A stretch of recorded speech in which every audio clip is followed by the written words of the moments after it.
So it's the final Harry Potter episode, and we're talking with Henry Papali, sharing initials with the boy who lived. That's right. Lumos, everybody. Lumos. Yes. Yeah, light it up. Light it up. Yeah. Light it up. Yeah, all right. We're wrapping it up, just like we started, just the two of us now. Right. I'm the D-Train, Daniel Ehrenberg, your other host. The host with the most, some would say. And we're talking about Harry Potter today. It's episode number, like 118? 120. Really? Okay, great. Yeah. 120. Is that a significant number? No, but it sounds like it would be. It's nice and round. Yeah, it isn't, but it does sound significant. So yeah. big deal show. In the 90s, I feel like every 5 issues of a comic book, you'd get an anniversary issue. It's like, it's issue 115, the 115 issue anniversary. Right. Yeah. It's the 20th book written by Jim Starling.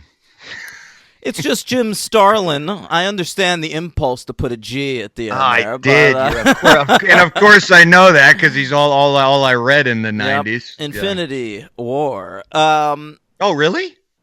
Well, he wrote that, yeah. I didn't know that. Yeah. I always associate Starlin with Batman. Oh, no. He's Marvel Cosmic. He created Thanos.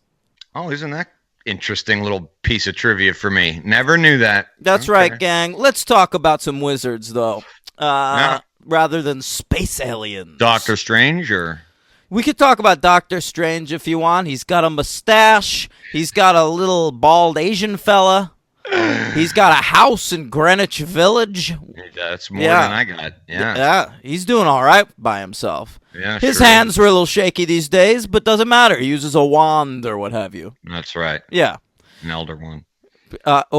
You're bringing us right here into the Deathly Hallows. We're talking about Harry Potter as well as the Deathly Hallows today. Both parts 1 as well as 2. Yes. Yeah. We are. Yeah, they're 2 movies, 1 story. Right. We've done it before on this show when we covered Mockingjay parts 1 and 2. Oh, that's right. Yeah. That's right. Yeah. But here it is, Harry Potter and the Deathly Hallows. At least it's like, I think this is like cut up better than Mockingjay. I don't. You read it. Yeah, so, I mean, look, it's arbitrary, and it's 1 story being told across 2 movies with 1 arc. But right. Mockingjay was ridiculous. Yeah, that split up was a little odd. I mean, I don't remember minding it so much, but it probably didn't need it. This one, we'll get to it, but I wondered, well, we'll get to it. Well, let's get to it. Anything. So part 1, David Yates is back to direct. Steve Kloves is back to write. He's got to finish it off, right? He's got to. Yeah. He's been around since the first one. Yeah, exactly. Yeah. This first part was released November 19th, 2010 on a budget. Well, they made them back to back on a budget of $250, so we don't really know how they divvied that up. Right. You got to imagine they spent more on that second one. There's all those battle scenes. Yeah, probably. Yeah. I was thinking that too. Yeah. The box office take for part 1 was $960.3 million. It came in at number 5 at the box office for that year. So none of these Harry Potter movies in the year they're released made $1 billion. Well, we haven't reached the Deathly Hallows Part 2. Sorry. Yeah. I think the first one and the last one made over $1 billion. Oh, okay. Yeah. Like you said once. Yeah, usually that's the way it goes. All yeah. Right. Yeah. So number 5 at the box office. Number 4, of course, is Twilight Saga Eclipse. And I gotta say, America, that is shameful. For more of you to go see a Twilight movie than a Harry Potter movie. Yeah. I was thinking about it watching. There's this one scene in Deathly Hallows Part 2 where they all change their clothes on a big cliff. Right. And fucking Radcliffe and Grint pop their shirts off. Yeah. And they are just these white tubby guys. Like, Radcliffe is a fucking string bean. Right. Grint has like a belly on him. Right. And like they're just these like dudes. And I kind of normal. It's because they were cast as kids. It's like if we were making like Harry Potter and the Deathly Hallows as the first Harry Potter movie, these guys would be hunks.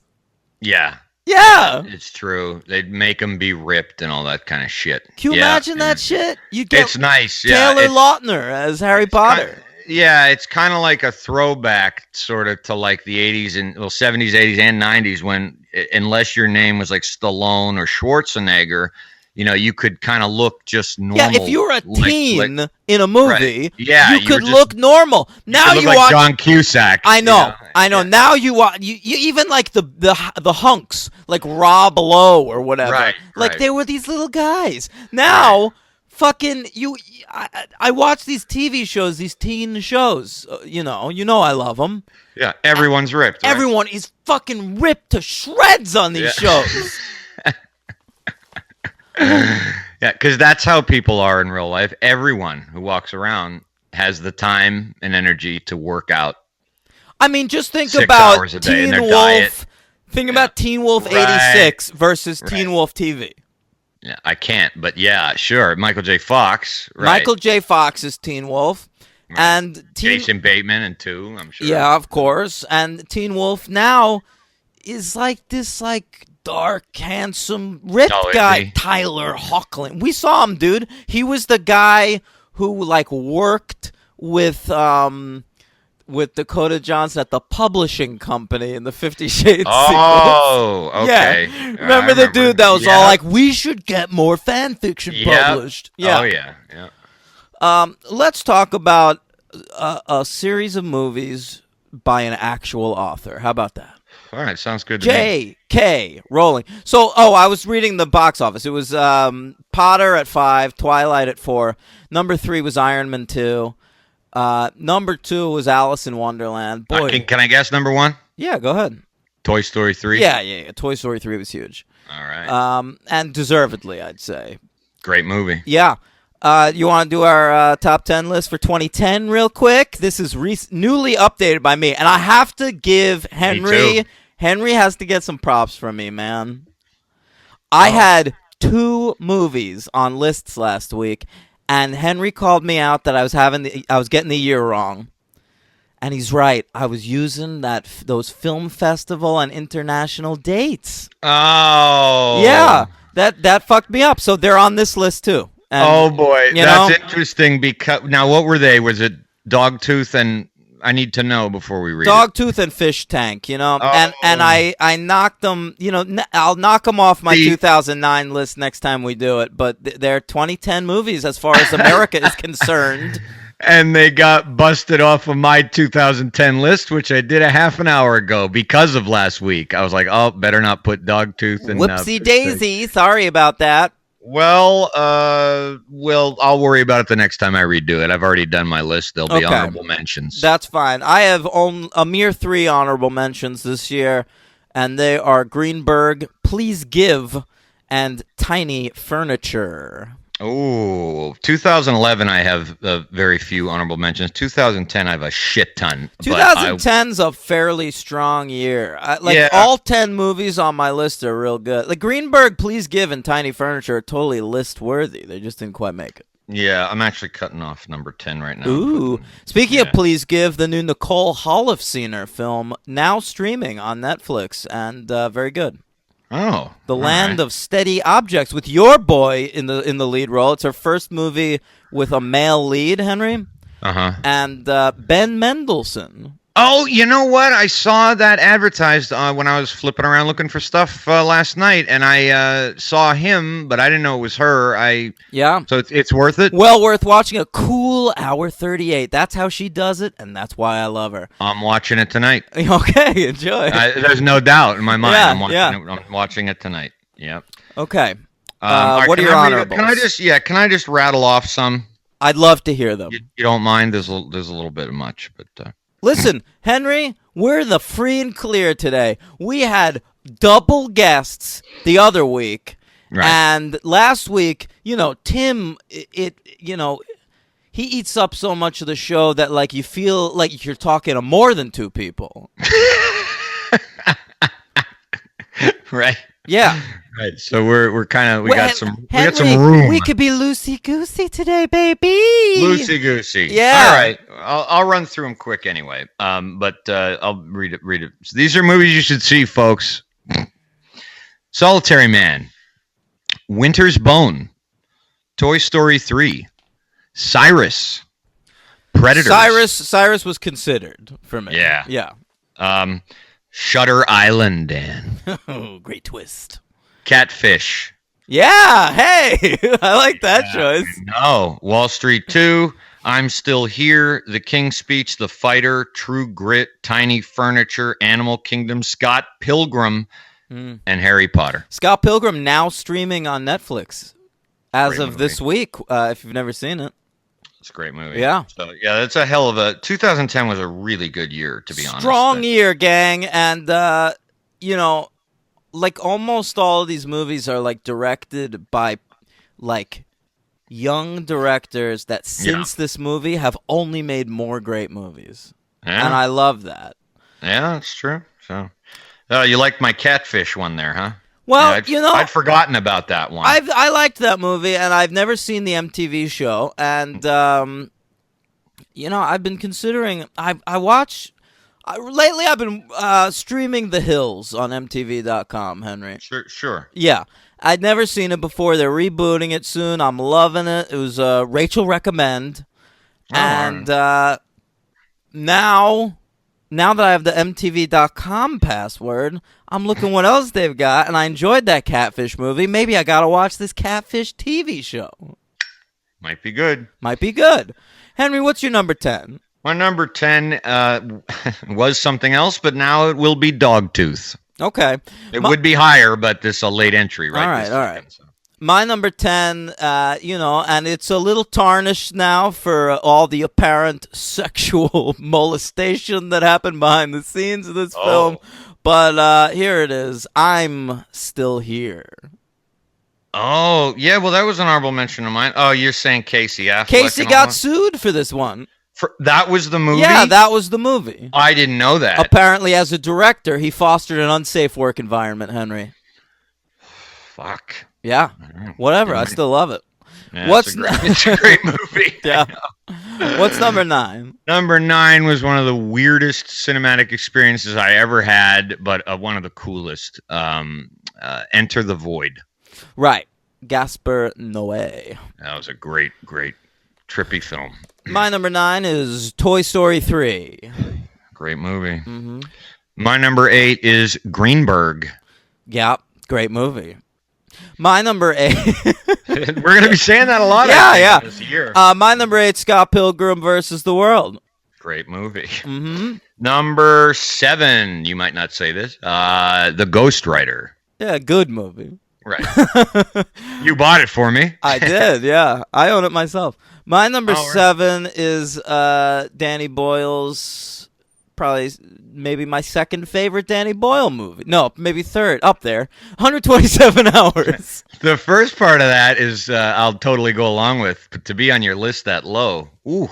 But I'm glad it's a good year, man.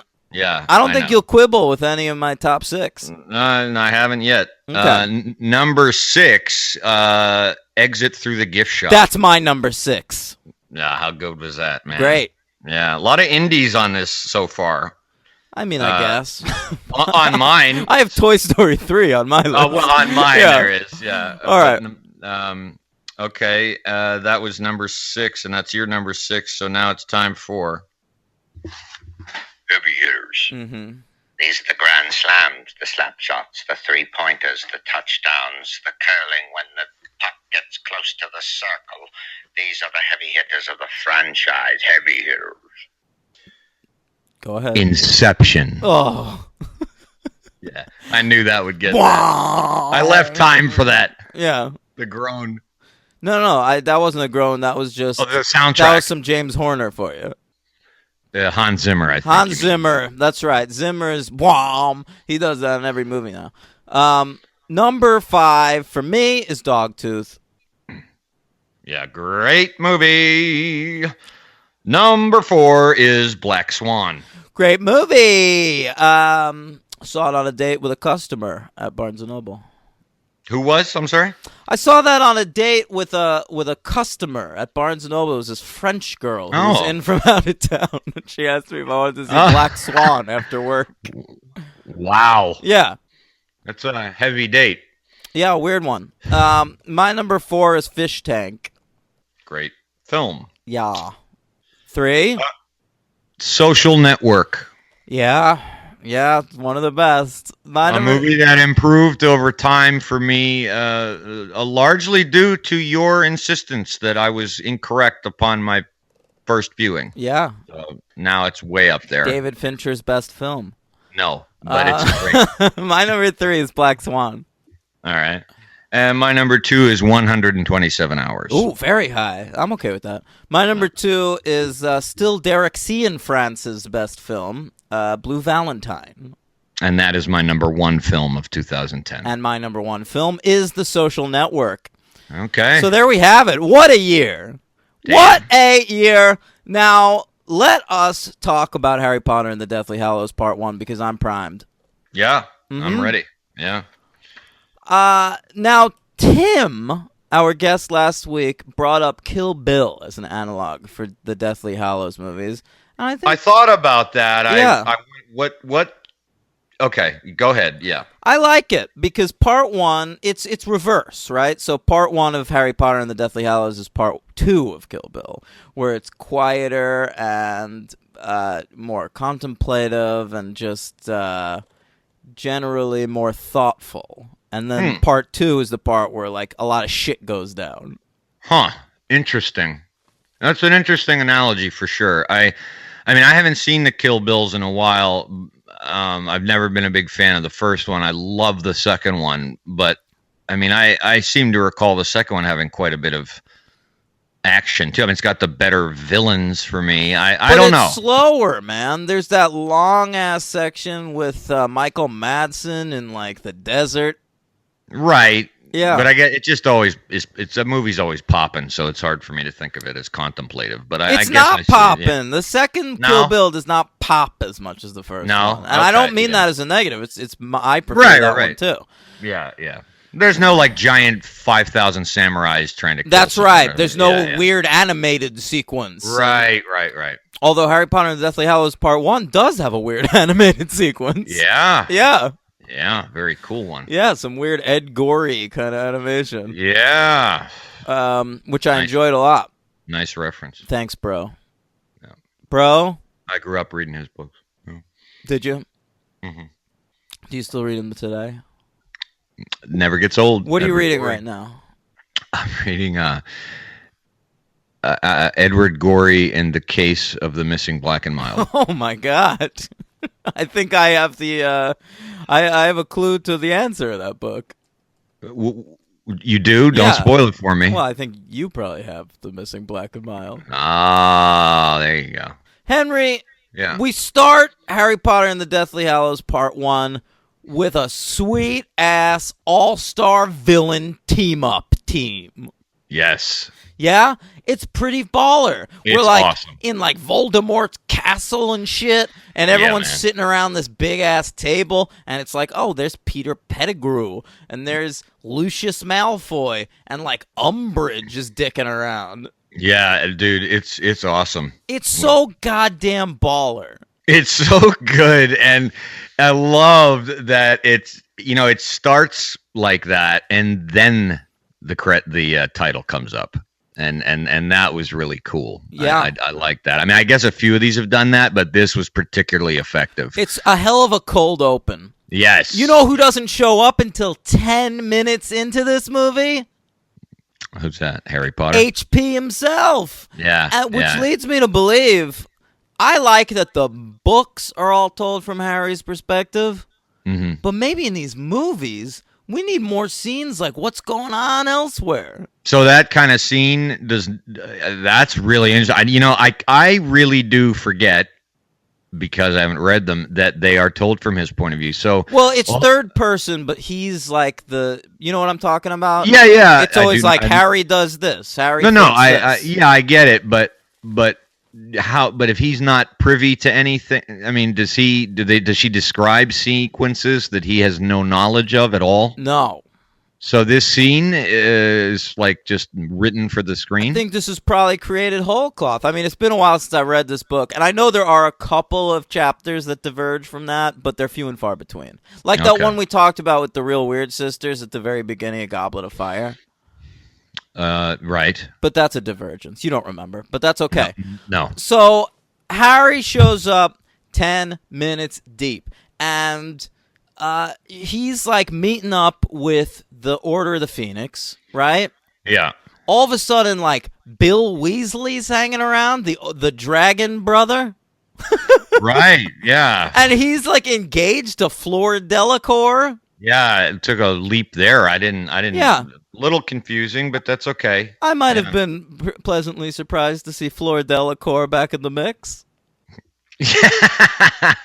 No, for sure. Yeah. But some of the it took me a few. Actually, I'll just say it here. It took me a while to figure out when they said the wedding. I'm like, who's getting married? What did I miss? The Deathly Hallows movie is the one that's released closest to the release of the Deathly Hallows book, and I feel like we are not giving a shit about exposition in this one. They're like it's the 7th and 8th movies. The book fucking just came out. Let's just put the shit on screen. Yeah. Okay. All right, So like I totally understand what you're saying. Like I would have been totally confused, except like when I saw Fleur and Bill, I was like, oh right, that's a thing. Yeah. Not so for me. Right. But I just wanted to mention that opening scene again because the whole thing in that sequence is so cool because of, like, I mean, again, holy shit, are we dark as hell? I mean, you know, it's all you're crazy missing, dark. all you're really missing is like, I don't know, some real open gore, and you're gonna get an R rating on this fucking thing. Yeah.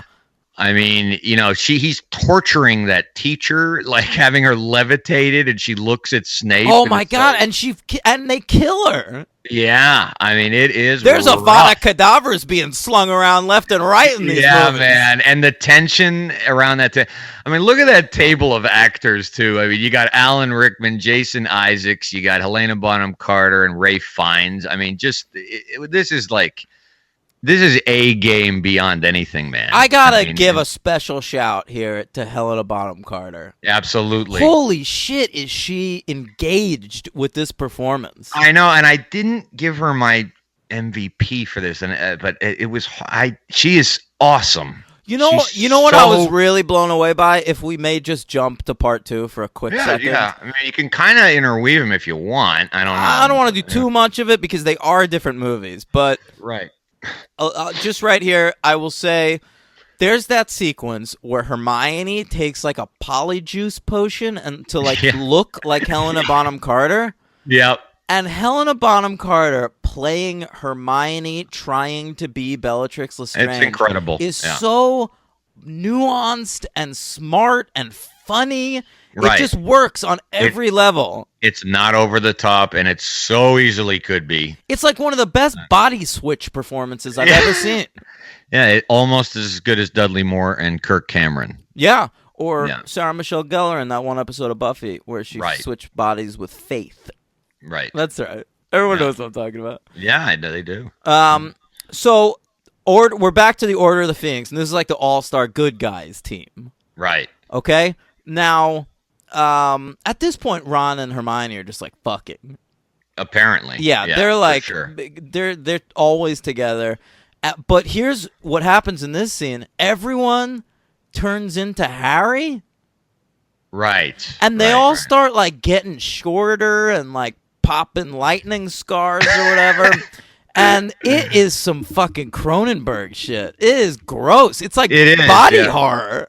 Yeah, it is. It is. I mean, it's kind of like Sonny Bono and Troll. Yeah, morphing the fly. It's the fly stuff going on there. Yeah. Yeah, It was cool though.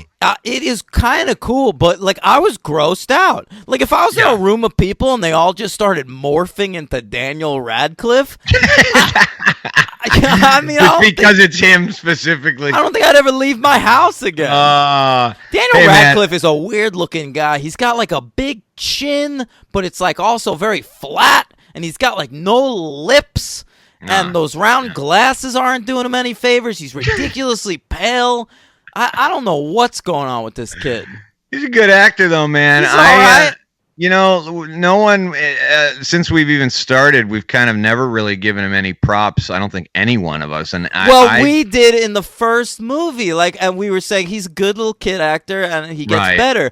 But then I feel like the last 2 weeks, like the Real Weird Sisters and Tim haven't been as into him.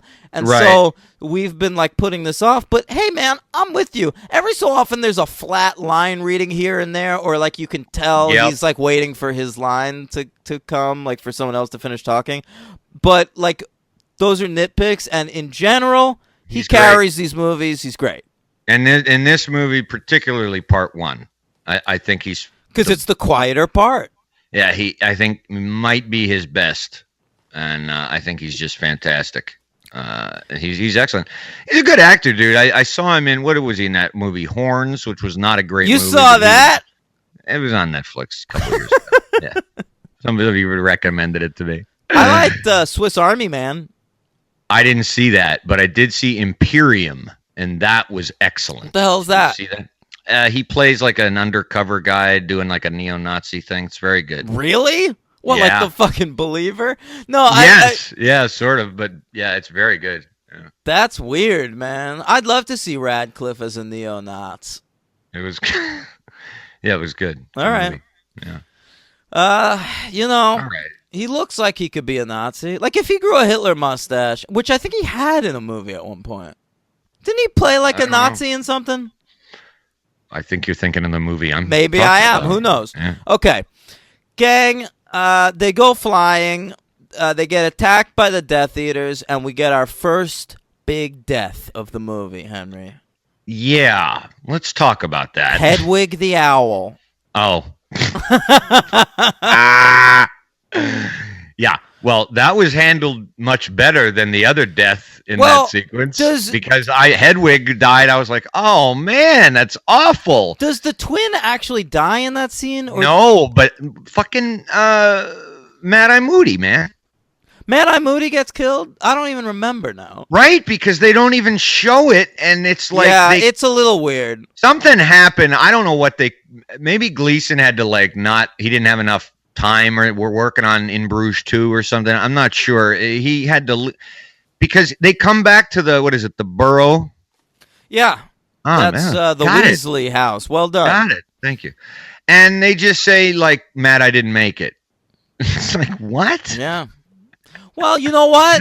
We never really got to spend time with that character anyway, because the motherfucker in Order of the Phoenix was not Mad-Eye Moody. That's true, but I mean, he does get a weird, botched character. It really is, because he gets a lot of screen time in the ones he's in. But you're right, and then he's just gone. And then I wasn't even like that sad, but it was also just weird. I was much sadder the owl died. I totally agree, Henry. That poor owl.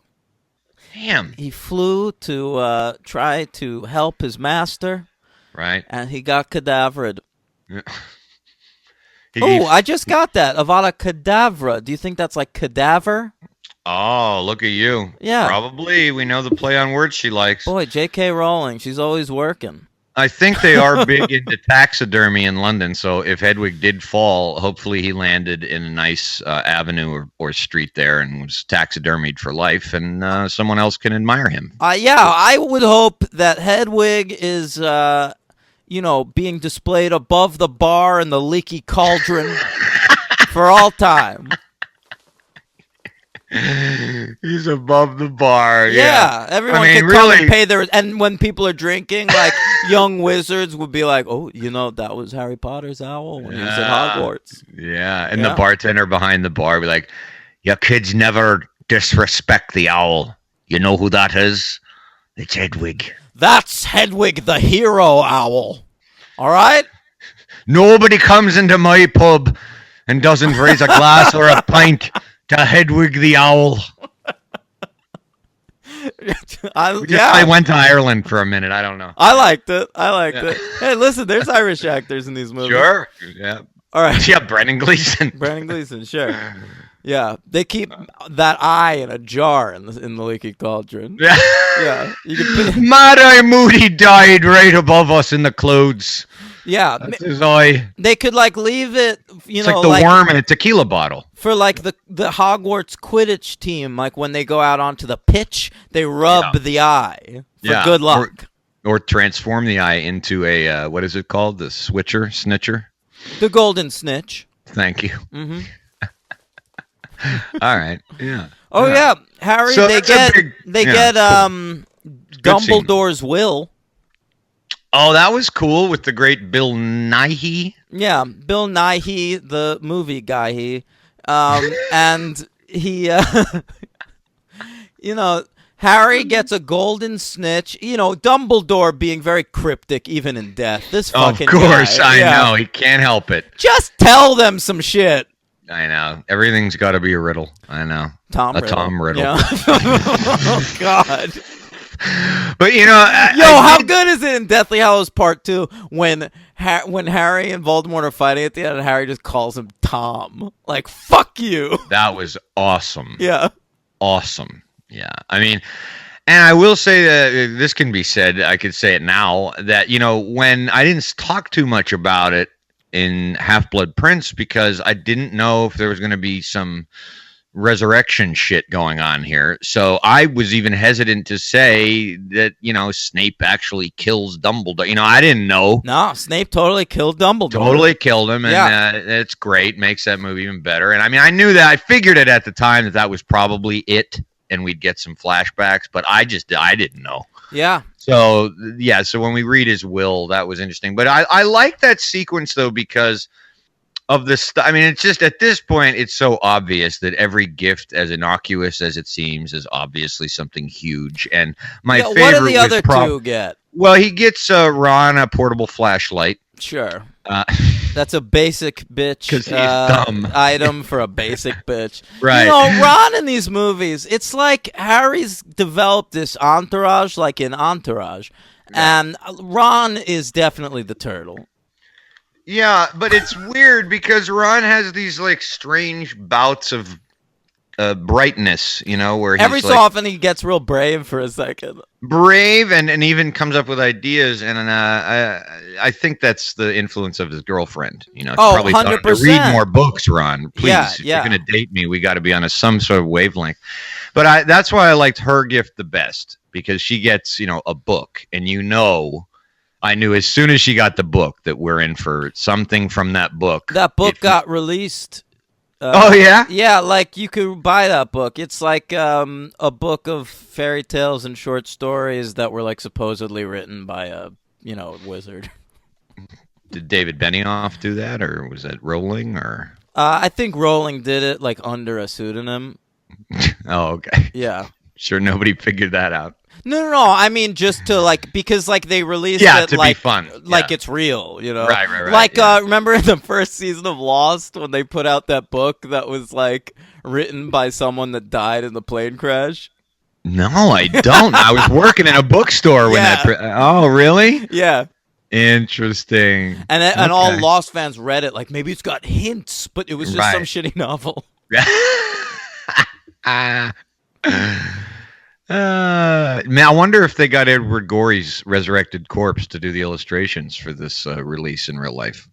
I should hope so. No, there was this lady, Mary Grandpré, and she drew a little picture at the beginning of every chapter of the Harry Potter books. Oh, yeah, okay. They're pretty good. Cool. All right.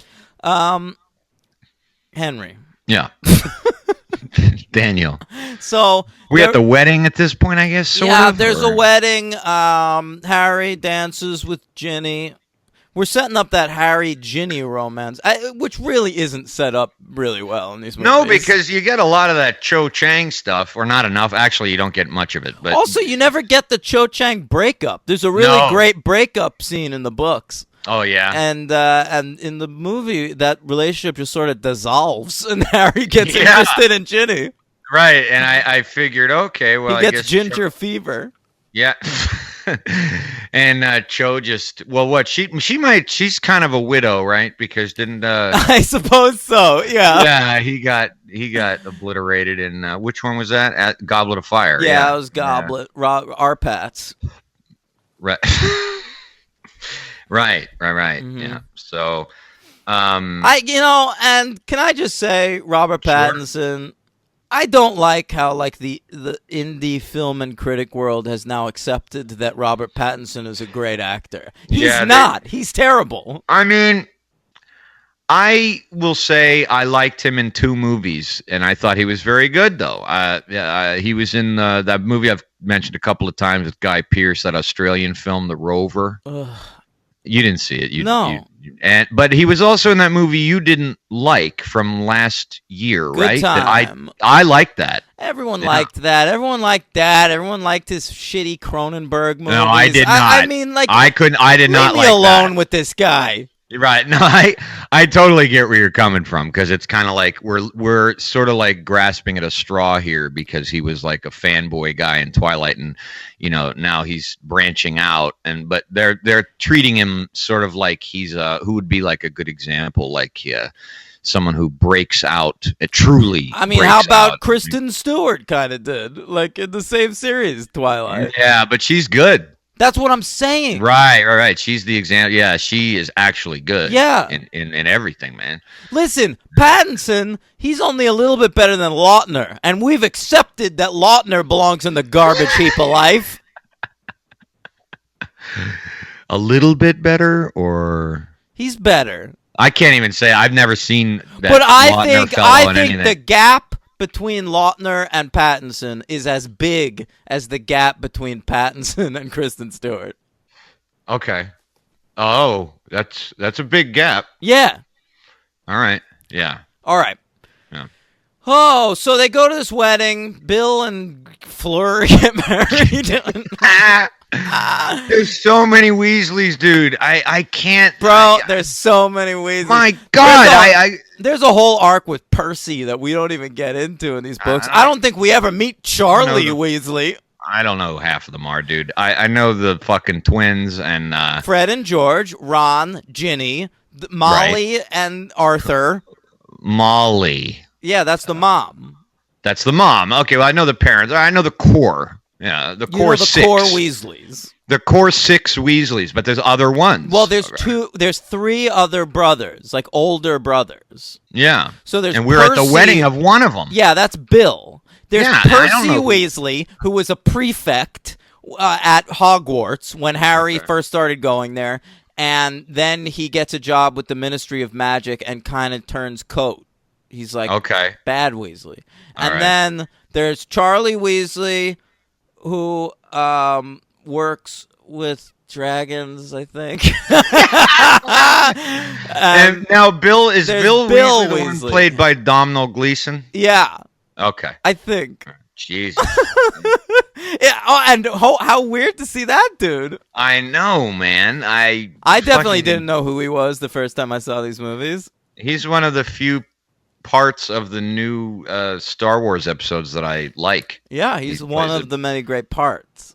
One of the good parts of an otherwise, yeah. So they go off and they got to find these Horcruxes. Right. All right. It's Horcrux time. It's Horcrux time. They find out that back over there in the Chamber of Secrets, when he stabbed that book and it started bleeding and shit. Yeah. That was a Horcrux. Now we got to get the rest of them. Yeah, I was glad that they were keeping track of how many Horcruxes there were, because I kept forgetting, because I could have sworn there were 7, and I think there were eventually, but at one point in the movies I was like, oh, they got. I mean, I was invested, man. That doesn't matter. I was invested. I was like, okay, 3 to go. No, 4 to go. I was just like, oh, fuck it, who cares? Whatever. Just they keep getting Horcruxes, so. They've got, like they tell you once we're up to like, oh, there's 1 left. Right. and then I was like, all right, cool. Yeah. But that wedding sequence, so what happens after that as we're going They through? go like Harry's gonna like leave by himself, and Right, there's a lot of- Hermione. yeah. He's always doing that kind of shit. A lot of disapparitions. What do they call it? Apparating, yeah. Disapparating. Not just apparating. Apparating. Yeah. Okay. So, Deathly Hallows Part 1 is one of these Harry Potter movies. There's a couple of them where Ron is pissed off at Harry for most of the movie. Yeah. Oh, Yeah. it says here, Harry, Hermione, and Ron disapparate to London. All right, maybe you're right. Who knows? All right. All right. I don't. I'm trying to get some of this vocab right for my test later. Yeah. I like the Real Weird Sisters testing you a couple weeks ago. Yeah, They kept I was- asking you questions. I think I'd be better now, but maybe Yeah. not. Still, I don't know. But anyway, yeah, they go. That stuff was cool, though. I thought, they go into the real world, right, for a little bit. Yeah, what are they doing over there? What do you mean, just like hiding in the woods and shit? Well, they go to London, aren't they? In the streets of London for a little bit, and they're attacked by the Death Eaters, and then Oh, they go yeah, in- that's pretty they- baller. Yeah, they find a Horcrux locket at Sirius Black's brother's joint or something, Yeah. like the fake one, Wait. RAB or whatever. RAB, right. Oh, my God, right. I forgot about all that shit. I have the plot in front of me. I Well can't. done, well done. I want to because it's, Right, there's all that shit with Creature, the house elf. Yeah, they get Creature and Dobby comes back, my boy. Oh, And Henry. don't get me started, dude. Can we just talk about it right now? Yeah, sure. Dobby dies at the end of this movie. Were you hurt? Quite. Yeah? Yeah. I was moved. Yeah. Yeah. And Oh, you were sad when the cartoon died? Absolutely, dude. I was absolutely, and I totally thought when it happened, I was like, all right, Hank, don't pull a Where the Wild Things Are on me. Don't do that now. And I didn't. I was able to hold it together, but man, that sucked. I knew it was going to happen, though, man. Because as soon as a character stands up and says, "What? Dobby is a free elf," I'm like, "You're fucking dead now." Yeah. Yeah. And that Bellatrix, with an English accent. Bellatrix, yeah. It's funny. We would say, I think here, we would say Bellatrix. When you were reading the book, did you read it as Bellatrix? I want to say I read it as Bellatrix. Oh, okay. Yeah. I tend to draw out the long A. Yeah, she throws that in there, and I was like, "Oh, Dobby's a goner." Yeah, I was very sad. That was very moving. It's sad stuff. Is this also the movie where we get Luna's dad?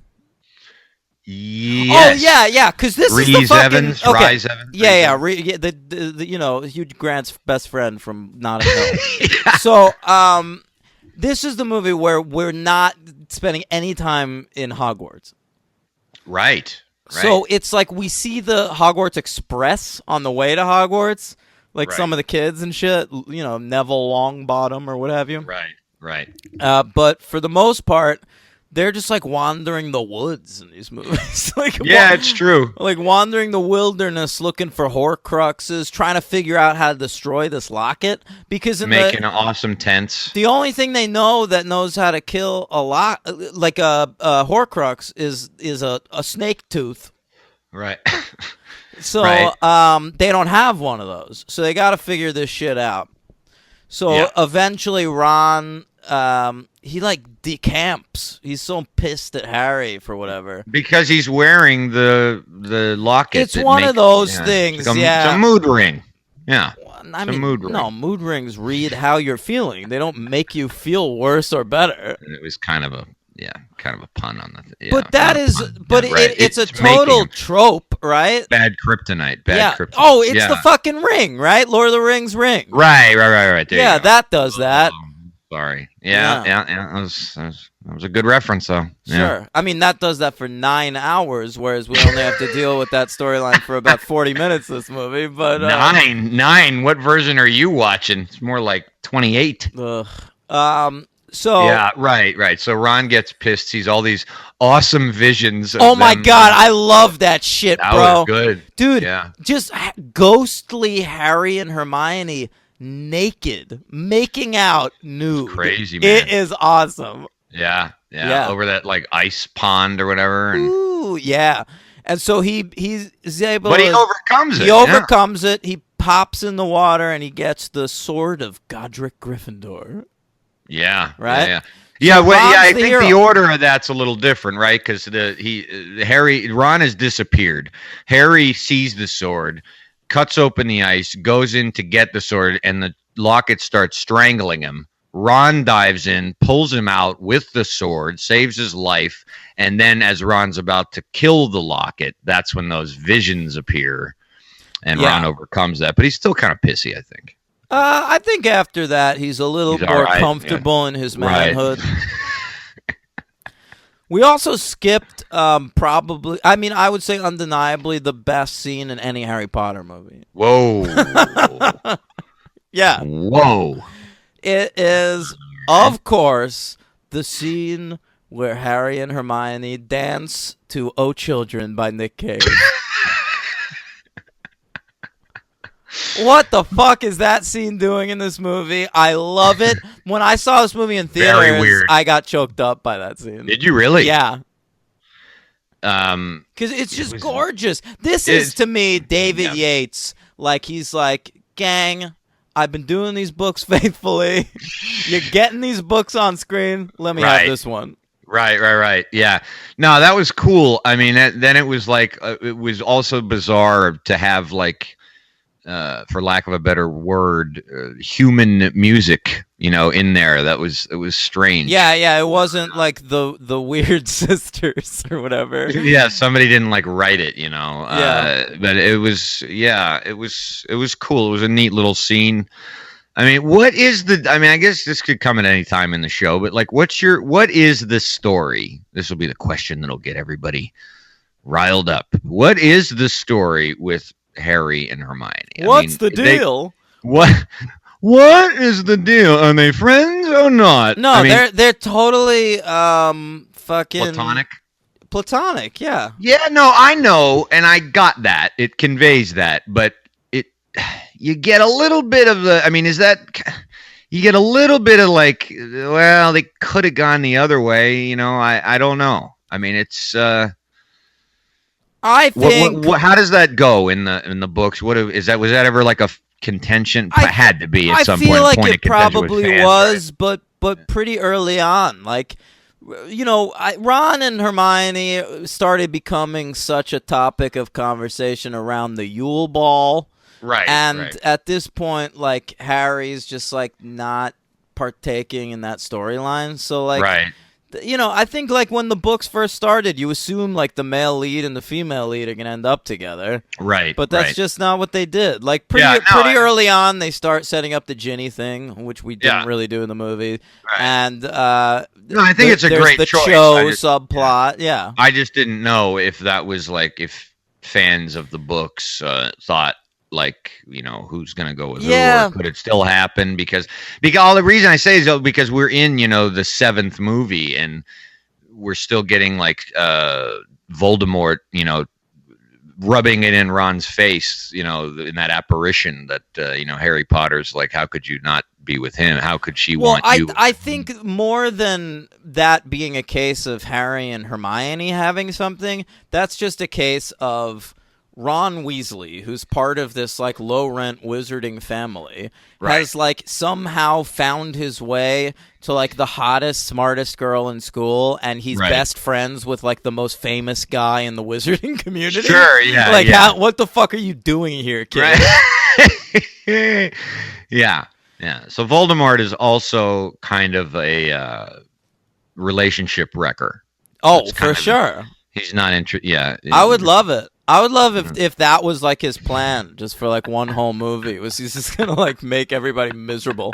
He makes the romance the crux of the whole thing. Makes it the Horcrux of the whole thing to defeat Harry. Just create Yeah. Well, all right. So what happens next? They go and they fight Bellatrix, and Dobby dies, and that's the end of the movie. Right? Let me double check, make sure we didn't miss anything. So well, we talked about the animated sequence already, which comes in pretty late. Oh, well, we do see the animated sequence was great. I want to say that was awesome. I I loved Definitely a highlight. Look, this movie, and I love the story itself, even though it's sort of, I thought it was going to go somewhere, just kind of like one of those like 1001, Scheherazade tales, but it was very, very cool. It felt original to me, and I dug that. Go ahead. The tone of this movie is just right, and they have the space of 2 movies to tell this story, and so they're taking more chances than they are in the previous couple movies, and I really appreciate that. And, Right. Artistic chances. And Yeah. I also want to say one other thing that adds to that is we do have a new composer. We fucking do. Yeah. Alexander Desplat, and It's great. boy, it makes you wish he was with this series the whole way through. The whole way through. I mean, with the exception of that one guy who did a couple of them, right? Nicholas Hooper, I believe his name was. And I liked him, but He was but good. when this movie, like honestly, like from the opening frames of this movie, Right. I'm like, ooh, Yeah, listen no, to that. He doesn't fuck around. I mean, he's a real composer. I mean, he's all over the place. Like he can do a score for the Ghost Rider, Ides of March. He'll do Harry Potter, and he makes the style different for every one of them. He's as much as I love Hans Zimmer. He's a one note guy, maybe Mhm. 3 notes. I once saw Henry deliver a speech about Alexander Desplat in a church. That's right. Yeah. In the Marble Collegiate Church, about the King's Speech score. Yeah, it must have been that year, same year, right? Yeah, it was. Yeah. It was in 2011. I did that. Yeah. Right. Yes. Okay. Thank you for your attendance. No problem, bro. I took home some X's from leftover pigs and blankets that night. There was a nice spread. Remember that shit? Oh, of course. Yeah. Yeah. Those are highfalutin gigs I had. Yeah, They were. big time. Yeah. Now, what? And the deformed Harry too. That was cool. deformed. Oh, right, when Hermione like punches him in the face. Yeah, and like we get Draco kind of, I assume we'll come back to this, all of it, because it's all relevant. Who sends Harry the dough Right. in the snow, and Draco's Malfoy malfeasance maybe not being so much, and unanswered questions. Some questions kind of not answered, to be honest. But. Yeah, no, totally. But yeah, I liked all that stuff with like Harry being brought in before everybody, like with his face all fucked up. Very cool. And they're not certain it's him.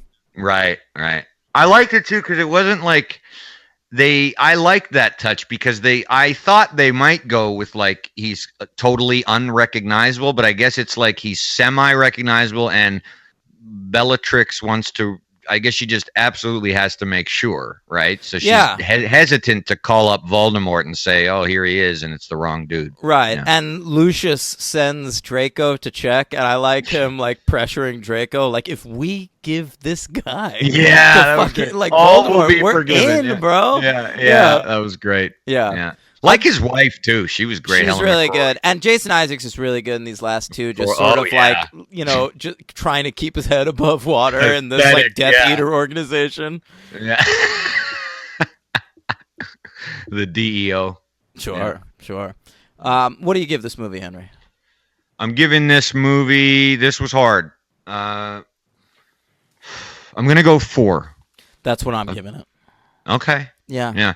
I almost went 5, but I mean, it's not perfect, but I mean, it's a little bit too long. I can't, in good conscience, give this movie a 5. It's half a movie. Right. I mean, that it plays into that, and that sort of plays into it, but I kind of didn't want that to play into my rating. I didn't know if that would be fair, It's because fair. Look, because it's so separate. If they put them together, you get one 5-hour movie. They say that it's a creative choice, and maybe it was, but it probably wasn't. It was, it doubles your money for the last 2 Harry Potter movies. That's correct. So, I mean, it's the first half of a book adapted into a 2.5-hour movie. Sorry, right? And I'm not giving you a 5. No, I agree. I mean, and I think there's a couple of deaths that are just bizarrely underplayed, like Moody, and it's not to say that I cared about them. They're just weirdly done. Like, and even Luna's dad, like he gets killed. Well, I didn't know, and then you figure out that he was in that when the Death Eaters come because he promised to give up Harry for Luna's Well, that's okay. return. Neville will take care of Luna, baby. Yeah. Clearly. Oh, and isn't it in part 1 at the end too when they're all in that little prison in the bottom in the basement? Yes. That's great. Yeah, that's all a good. great sequence. Oh yeah, because that's where Saber Dobby acts, shows yeah. up, and who's down there? John Hurt. Right, fucking Ollivander, who we haven't seen Yeah. since the goddamn first movie. It's Oh, good. is that right? Was Yeah, that how yeah. long it was? Mm-hmm. God bless John Hurt. Yeah, Love that. totally. God damn. And you see Warwick Davis and one of his other. Well, How many times is he in this movie in different roles? Well, he's two characters. He's Just two? I Okay. think so. He's Flitwick, the teacher, and he's Griphook, who's like a goblin from Gringotts. And Right. it's kind of fucked up because Vern Troyer lost his job, bro. Oh boy. Vern Troyer played Griphook in the first movie, but since it's like British people only, we let Warwick Davis do his voice. But now we're just like, fuck Vern Troyer. Let's just have Warwick Davis. Warwick, throw another costume on, dude. Yeah. Give him a okay. nose and some sharp teeth. Black eyes. Yeah. All right. The blackest So- eyes. Speaking of Hooper, Yeah. Nicholas Hooper. No, I wasn't being Hooper. I was being Quint, I know. No. I was doing Donald Pleasance from Halloween. Oh my goodness, Yeah, look that's at you. the And I was other monologue about the blackest eyes. and I thought you were referencing lifeless eyes like a doll's eyes from Jaws. Sure. Interesting. All right. So we're both going 4. Yeah. I'm giving my MVP. It probably deserves to go to Helena Bonham Carter, but I haven't given it yet to Daniel Radcliffe, and I think he does his best. Look at some you. of his best stuff here, and I mean that's kind of ridiculous. We do 8 movies and not one time do we? I mean, he's great. Come on, and he's really good in this movie. Yeah, he's great. I want to say part of me thinks this is the place for a Yates MVP, this movie. Oh, I've been taking him for granted. Yeah. I think really that's what have. I'm going to go with. I very rarely go director, but he did 4 of these fucking things. And this movie in particular, he's tasked with making half a movie where most of the stuff happens in part 2. And, I was engaged. I wasn't bored the way I was with a couple of Harry Potter movies. No, I wasn't either. And, this is a fucking, It's a great movie. this might be my favorite Harry Potter movie. It's we'll do the rankings. Yeah. It's fucking great, man. I love it. Yeah, it's awesome. I don't know, man. Well, why aren't we both just going 5? Because of the reasons I stated. Okay. Yeah, touche. LVP was difficult. There weren't really any dumb animals or creatures in here, like Gwar. I'll go with Dobby. So you didn't when Dobby died, didn't care. I don't really care, but I do like the sort of immediacy of them being like spit out onto that beach at the end. Yeah, that was cool. Like that sequence itself is really good. Yeah, but it is. Dobby dying isn't so hot for me. Okay. Well, who's your LVP? Dobby then, really? I guess. Jesus Christ. Yeah. Sorry. No, it's all right. I don't know. I don't think I have one. It was. I love the music. I love the cinematography. I love the direction. New cinematographer, right? I think this guy's done a few of them. I'm gonna look real quick. I'm not sure about that. Yeah. Yeah. No. I mean, you might be right. Eduardo Serra. Sure. Eduardo. You have him pulled up? I do. What's yeah. he done? Let's see what he's done, shall we? I'd I'd love for you to start reading names of movies at some point. Is that what happens here? Yeah. Okay. The Wings of the Dove, starring Helena Bonham Carter. Oh, that's what you're opening with? What else? Unbreakable. Hey, well, that's a really good-looking movie. The Girl with the Pearl Earring. I can confirm that these are his only 2 Harry Potter movies. Oh, you've already done that? Yeah. Okay. Oh, well done then. Well, these look fucking great. So that's all we need. He's done a bunch of other shit. Done a lot of movies. Yeah, And, oh, he did that Beyond the Sea where Kevin Spacey thought he was Bobby Darin for like a year. I remember that. And yeah. Oh, boy. Well, Eduardo Serra. Yeah. Anyway, all right. So I guess I don't have an LVP. Sorry. Okay, fine. Jesus. I wish I did. I wish you did too. That's sort of the format of the show. I couldn't think of anybody. Who? Mad Eye Moody? Because he died. He has a pathetic death. I don't know. Fine. Mad Eye Moody. He grumbles a lot in the beginning. In the first 10 minutes, you get a whole bunch of Mad Eye Moody, and then he's gone. Boom. All right. Harry Potter and the Deathly Hallows Part 2. Oh, superhero count? Do you have any of those? I do. Yes. Ooh, you were on it with that cue. Thanks.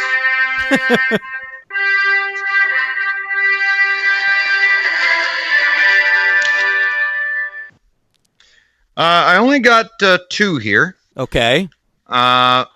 Rhys Evans. Yeah, you can probably guess what he was in. Yeah, he's the Hugh Grant's best friend in Notting Hill. He had superpowers in that. Yeah. Superpowers of hilariousness. No, what has he been in? Probably like a Thor movie or something? No, I'm surprised you're not getting this, even though it's awful in every way. He was Kurt Connors, the Lizard, in The Amazing Spider-Man. Well, I saw that movie once and I was drunk. And I never saw the sequel. There's no need. Yeah. And then we get. I had to dig deep for this because the cast on this is absurd. But I did catch. Did you catch in this one that guy playing Grigorovich? He had something important, some object of importance. I don't remember what it was. Might have even been the wand or something. I don't know. Anyway, it's played by our old Croatian actor friend Rade Srbađić. Oh, Rade Srbađić? Yeah. Remember? Yeah, I know him. Yeah, of course he's in Batman Begins as the homeless man, right, and of course. X-Men First Class. What as did we Russian... just cover this guy in? I don't know, but we did. Yeah, I remember talking about him being homeless in Batman Begins. Yeah. Harry Potter and the Deathly Hallows Part 2, Henry. Okay. David Yates and Steve Kloves are back. This was released shortly thereafter, the next summer, July 15th, 2011. I was there. It had a big box office of $1.342 billion. Wow, there we go. Question answered. It currently sits at number 10 on the all-time box office list. Wow. Yeah. Wow. Now, I wrote down the top 10, Hank. You want to go through it? We haven't done top 10 this of all time? Yeah, this is the top 10 of all time, where we're at right now with this. Wow, we really haven't done that in a long time. Yeah. Okay, so Harry Potter. It has two 2018 movies on this list. Okay, so I'm not going to guess any kind of order. All right. I'm just going to throw some stuff out there. Avengers Infinity War. That is number 4. Wow. All right. Come on, you know 1 and 2. I do? Yeah. In the all-time box office list. Yeah, but it's one of the Star Warses, and I don't know which one. No, it's not. Oh, Avatar. Avatar is number 1, of course. Of course, Avatar. Yeah, sorry. What's number 2? I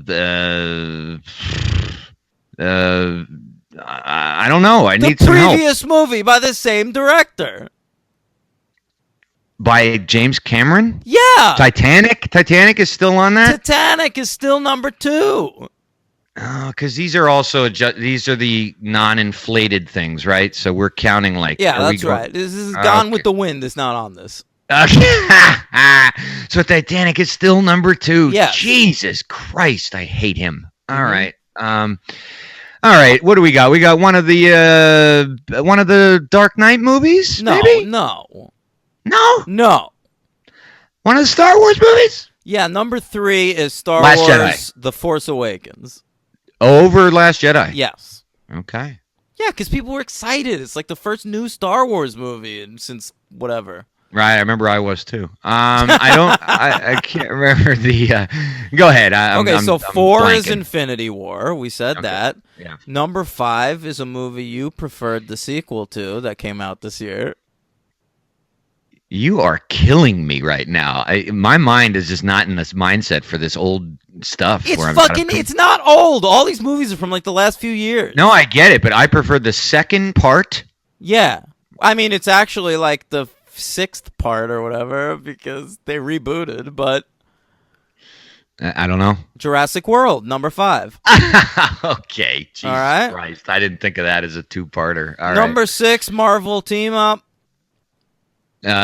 Captain America Civil War. Oh, sure. If I say Marvel team up, definitely what you'd say is Captain America Civil War. No, the Avengers, you numbskull.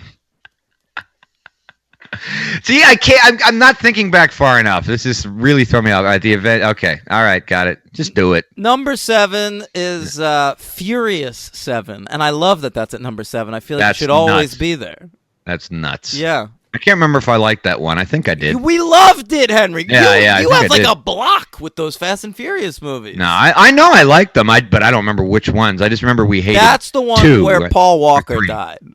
Okay. All right. Yeah. Whatever one was the one with the rapper. Tyrese? Yeah, that one was the worst one. That's Too Fast, Too Furious. Yeah. Okay. All right. Too fast, too furious. I think that was the Ludacris song from that movie. Oh, okay. Number 8 is Age of Ultron. So 2 Avengers movies on there. 3 Avengers movies. All on 3 there. Avengers movies. See, I would have never guessed that, dude. Ever. Number 9, another Marvel movie, Henry. Jesus Christ, you're killing me. It came I don't out, know, man. It came out this year. What are you going to guess? Ant-Man and the Wasp? Black Panther. Yes. All right. So without help, I got 2 answers. With help, I got 2. So I can't believe you. I just didn't think about the Avengers. That was disgusting. It The was- fact that it you was- couldn't it think was- of Titanic. I was not. I thought it was gone by this Of point. course not. I really did. I thought Titanic was just out there, man. I did not. I thought and I was positive the Dark Knight. Everybody knows Avatar and Titanic are 1 and 2. You the guy. host a film podcast. Just gonna say, not the guy who hosts a film podcast. I just was convinced that one of the Dark Knight movies was there, and I thought it would. It must be low, a little bit right close. So You're a nut. yeah, I am. And not- number no 10, dispute. Harry Potter and the Deathly Hallows Part 2. Hey, you know what? I got to talk about the Oscars, and I forgot to do that with Part 1. So let me talk about Part 1's Oscar contention. Oh, all right. It yeah, turns go ahead. out Harry Potter, the franchise, never won an Oscar, but it was nominated for a whole bunch. Right. Deathly Hallows Part 1 was nominated for art direction, an award it lost to Alice in Wonderland. Ugh.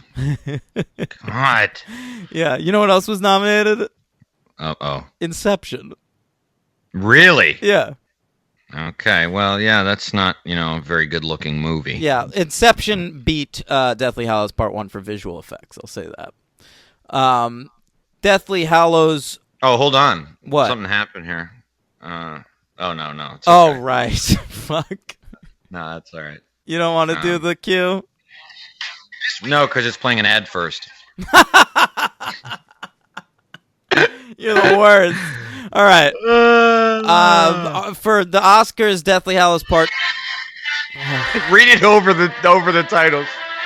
All right, it was nominated for art direction again, which it lost to Hugo. It also lost visual effects to Hugo, and somehow lost makeup to the Iron Lady. That was better. I like that. Yeah. Yeah. How about the Iron that? Lady? The Iron Lady won makeup. Jesus. That movie is garbage. I was looking at... I saw it. It's not. It's garbage. I was Come looking on. at Mamma Mia director made that. Deathly Hallows Part 2. Right. I was looking at 2011, the Oscars that year. What were we fucking doing in Hollywood that year? I forgot how much The Artist swept. Oh, yes. The Artist won Best Picture and shit. We all remember that. But did you remember that my God. Jean Dujardin won Best Actor? No. Yeah, Ugh. We watched those Oscars together. probably. Yeah, we did. I remember. Oh yeah, we were making fun of that dog from The Artist. And the theme that kept coming up because The Artist kept winning, and it was like this stupid ass, goofy. Oh yeah, French- it was like doodly doo. Yeah. Yeah. Oh, who talks about that movie now? Lots of Nobody people. talks about that movie. It's garbage. I never saw it. More people talk about Silent Movie by Mel Brooks than talk about The Artist. I think, and that year Meryl Streep won for The Iron Lady. Yeah, come on. That's unforgivable. No, I agree. You're right. Wow, the 2012 Oscars were not not on the mark. Yeah, they really were. Wow. Okay, do you have your top 10 movies of 2011? I do. Uh-huh. All right. Yeah. Are you ready? Yeah, I'm ready. I have some a few HMs. I redid this list, but I think I only added one movie. Okay, I had redone it a while ago, but I did add one movie. But my quick HMs is only 4. Take Shelter, Warrior, Margaret, and Midnight in Paris. And my HMs are Contagion, Midnight in Paris, Scream 4, A Dangerous Method, and Attack the Block. I always forget about The Dangerous Method. Yeah, that's a good movie. Son of a bitch. Yeah. That'll be back. I'm writing that right now. Okay, what's your number 10? My number 10 is Harry Potter and the Deathly Hallows Part 2. Listen to you. You now have Harry Potter movies on 2 top 10 lists. That I do, man. All right. My number 10 is Young Adult. Great movie. Number 9, A Separation. Yep. My number 9 is Moneyball. Great movie. Yeah. My number 8 is Another Earth. Yeah, a lot of doubles and triples on this list. Not a lot of home runs. My number 8 is The Girl with the Dragon Tattoo. All right. My number 7 is a movie you love, The Ides of March. It's okay. I mean, like, I don't hate that movie. I know. My number 7 is Shame. Ooh. Too low? Shame on you, yeah. Oh, my God. How fucking excited am I for that new Steve McQueen movie? Are you? Me too. Holy shit, that looks good. The guy's flawless. He's made like 3 movies. They're all masterpieces. And I think he's just gotten better. And I think this one does. might be his best one yet. This is the one. I haven't seen a trailer for it in a I very have. long time. It's so good. Okay, yeah, I'm looking forward to it. Yeah, Widows. Yes, that's right. That's right. Okay. So it's nice that Viola Davis is getting like a big movie role again. She deserves that shit. Like she can do better than Shonda Rhimes shows. I would think so. She's awesome. She's fucking great. Yeah. She was great in Fences too, man. Yeah, she was. Shit for that. Yeah. Yeah. What's your number 6? Moneyball. That's great. My number 6 is my addition to the list, and that is Meek's Cutoff. Great movie. Yeah. Great movie. Saw it in theaters. Awesome movie. Great. All right. Truncated or full? Let's have the truncated. Heavy hitters. Oh. I want to hear the rest. My editing prowess today is not doing well. Yeah. I'm getting ads all over my phone. It's crazy. All right, what's your it's fine. What's your number 5? No, it's not fine. We should Heavy good These for the what grand we do slams, here. The slap shots, the three-pointers, touchdowns, the curling when the puck gets close to the circle. These are the heavy hitters of the franchise heavy hitters. What's your number 5? I think you should put that on your iPod and listen to it when you're traveling. What, just as like mood music? Yeah, well, yeah, because you like it, you know all the words. It's true, yeah. You're getting the timing down. I mean, it's quite comforting. And someone would be like, "What are you listening to?" And you're like, "Oh, it's just a theme from a podcast I know." That I know. All right, what's your 5? Number 5, and these are heavy hitters. Mine are too. The Girl with the Dragon Tattoo by Okay. David Fincher, Esquire. Sure. I like the looks of that new trailer, too. Yeah, looks good. Yeah. Foy looks good. Hey, that Foy is good. She just won an Emmy the other day. For The Crown. Yeah. All Maybe right. I gotta watch that. My number 5 is A Separation. Great movie. Number 4 is The Tree of Life. That's my number 4. Oh. My number 3 is Melancholia. My number 3 is Margaret. Great movie. My number 2 is Shame. My number 2 is Drive. That is my number 1 And movie of 2011. My number 1 is Melancholia. All right. Yeah. All right. A lot of similarities there. Right on. Now, we let's talk about it. Deathly Hallows Part 2. Henry loved it, clearly. Loved it. So where do we begin? It's we start even before the Warner Brothers logo with Voldemort hacking into Dumbledore's tomb. I read a piece of trivia that this is the first time a movie studio has let a movie do that in 75 years. Do what? Have a scene before the studio logo. Really? Yes. Wow. How about Because that? I thought they did that in part 1, but I guess I think did we had put the up Warner logo, Brothers. Okay. then we did the scene, then the title. Well, it was great, and I mean, I already knew. Obviously, I liked it because I was thinking about it. I watched these back to back, like 2 days in a row, so it was As fresh did for I. me. Yeah, but I imagine it being, what were they, like 9 months apart, something like that. Something 6 like months apart? that. It's nice, probably be a nice callback to, just a refresher. Yeah, It's also such a fucked up scene. Fuck in the theater seeing Deathly Hallows Part 1 and then go into labor in the theater seeing Deathly Hallows Part 2. Wow. How about that? That's really, really. Yeah. And I can understand. That's in Part 1 you got that scene where they're changing and you get to see Right. Radcliffe and Grint's bodies. And So then somewhere in the Radcliffe is world- making out naked. Somewhere in the world, there's a 7-year-old who can say, I was conceived during part 1 and I was born during part 2. I should hope so. No. Hmm. Tweet at Dan if you know anyone. That's right. And they, in memoriam, they named the kid Hedwig Moody.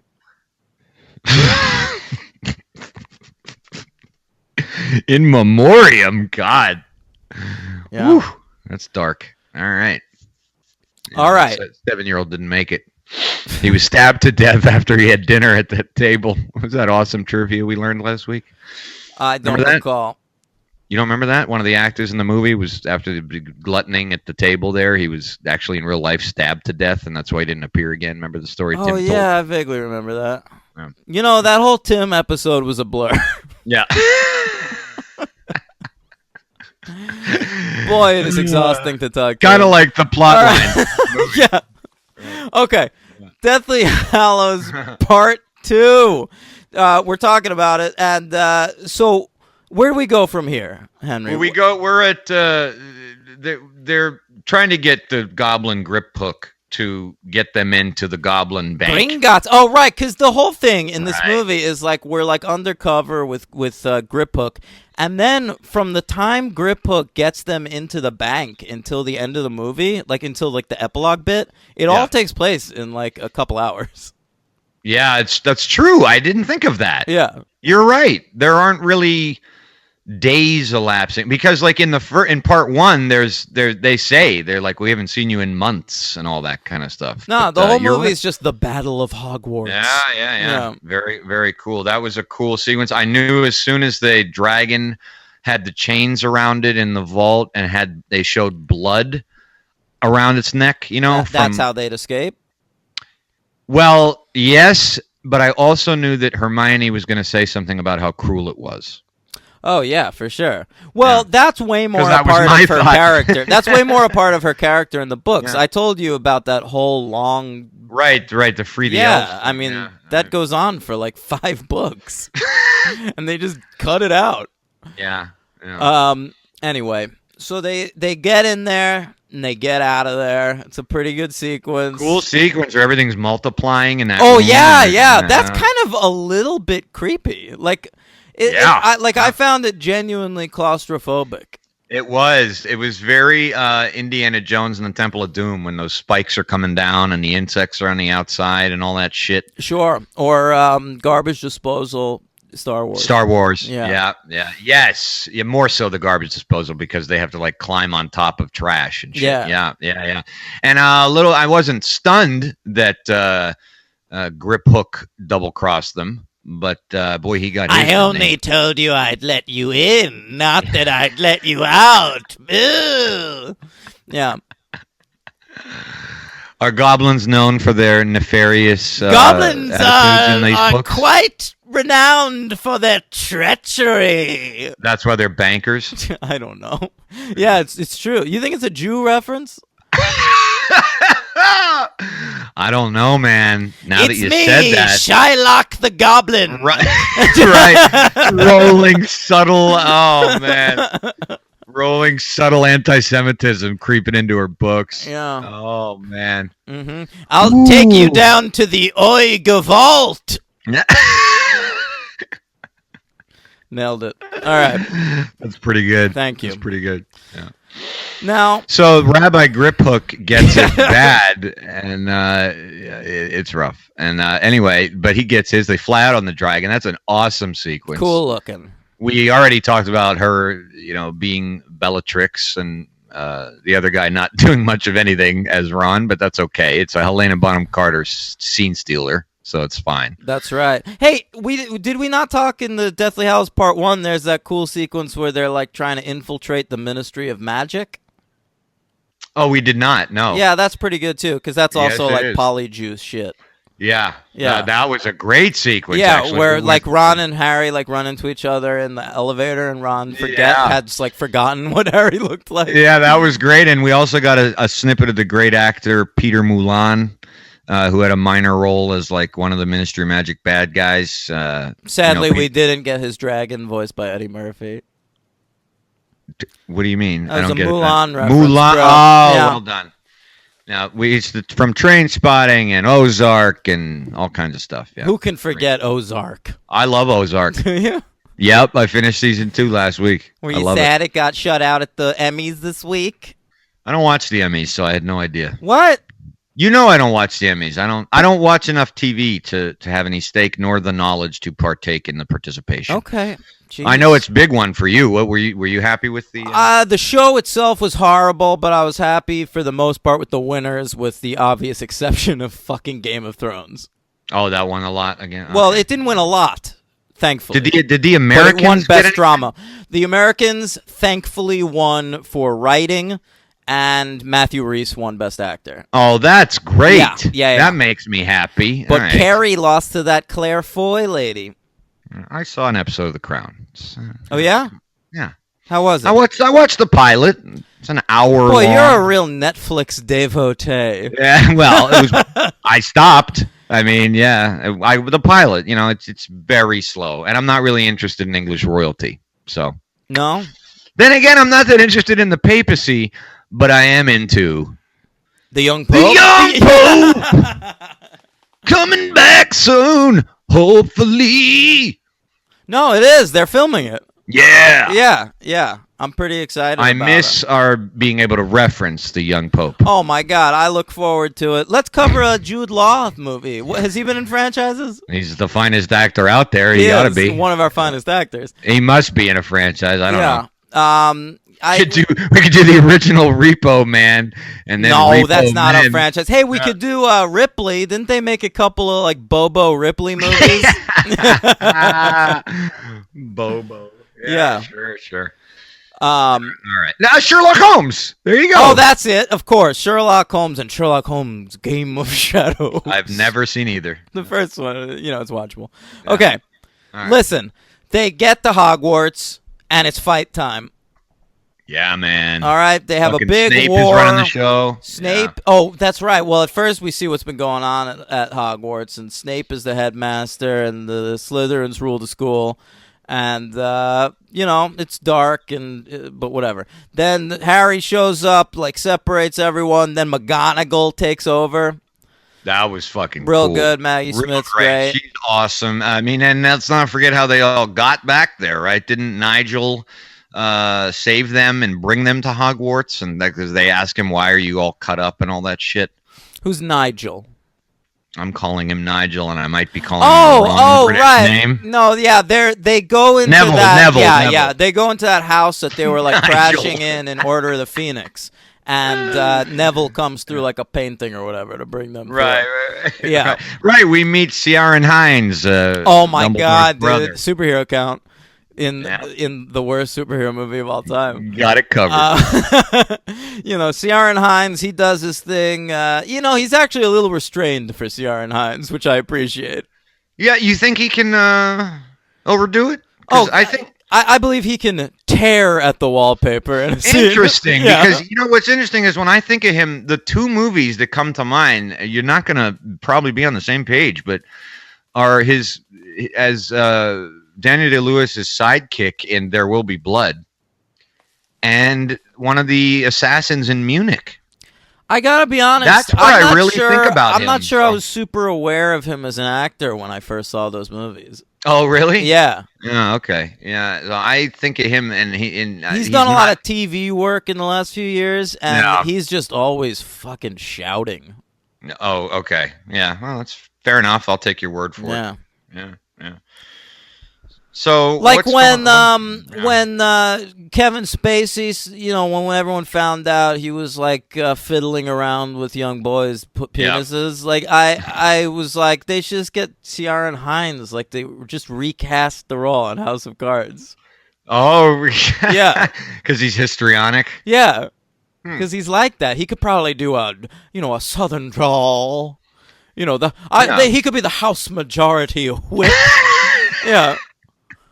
Whip. Yeah. Yeah, sure. Yeah. Well, he's Mr. Dumbledore in this. Yeah, he's I'd call Dumbledore's him bro. I call him Nigel too. Might as well. Sure. Nigel. He's also Nigel. There's a lot of Nigels here. So yeah, back at the school, they fight the Death Eaters. We already get a lot of big deaths.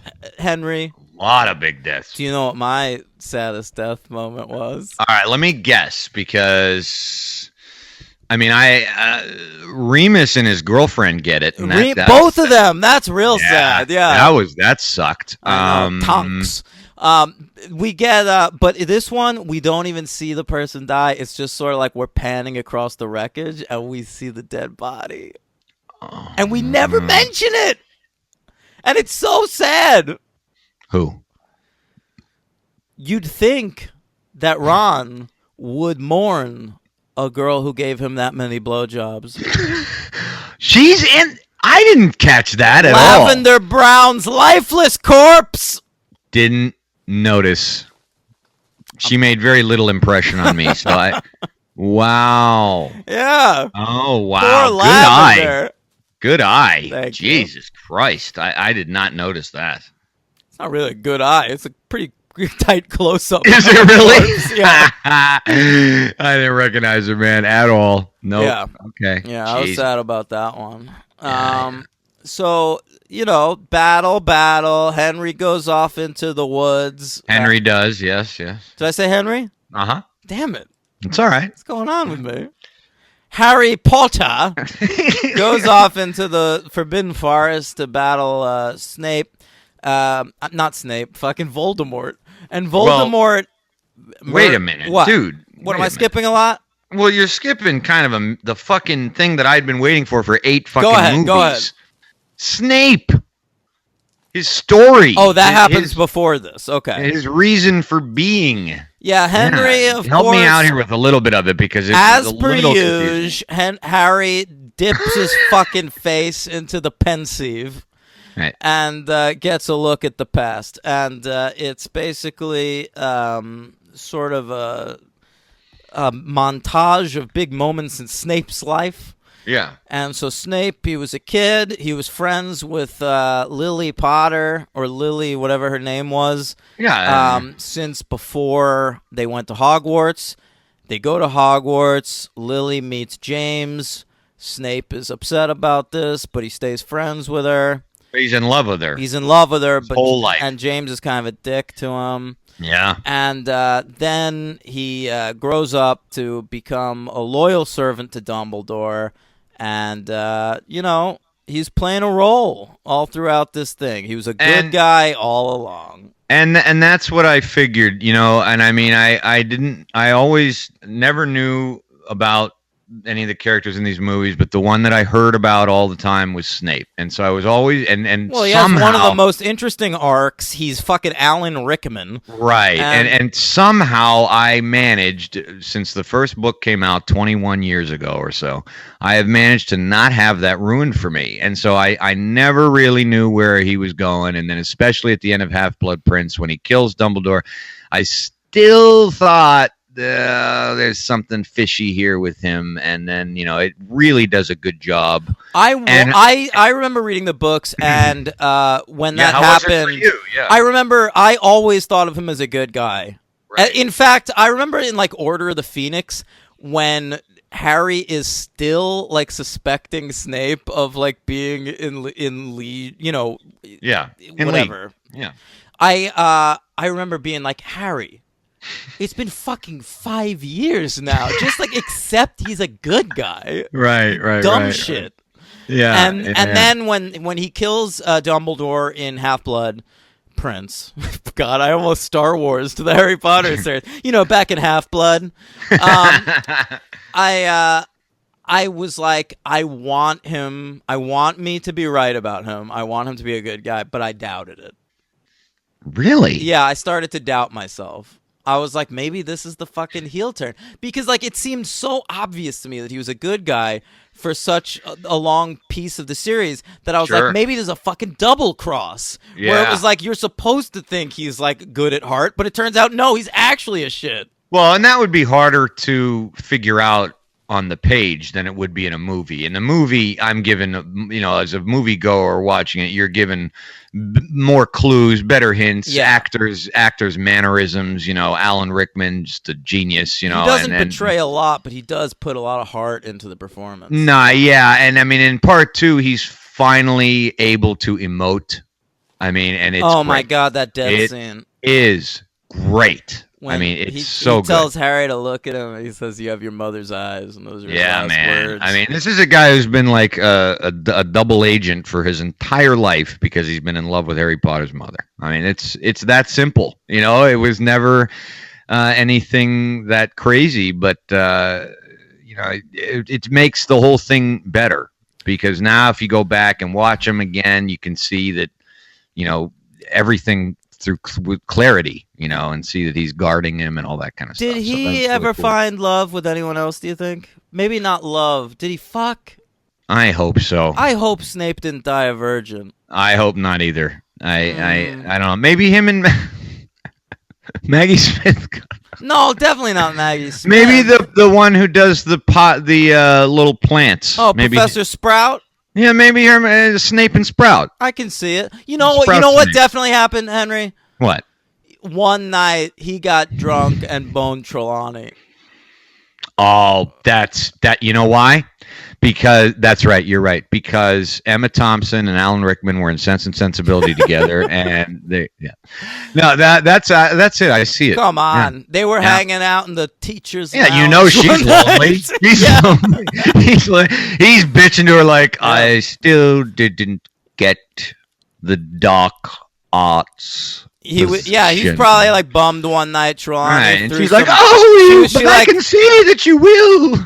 Maybe she threw some pity on him, like went up to him and was like, I see you in my bed tonight. And he was like, oh, okay. Do Alan Rickman accepting that invitation? Would you like to unzip my pants?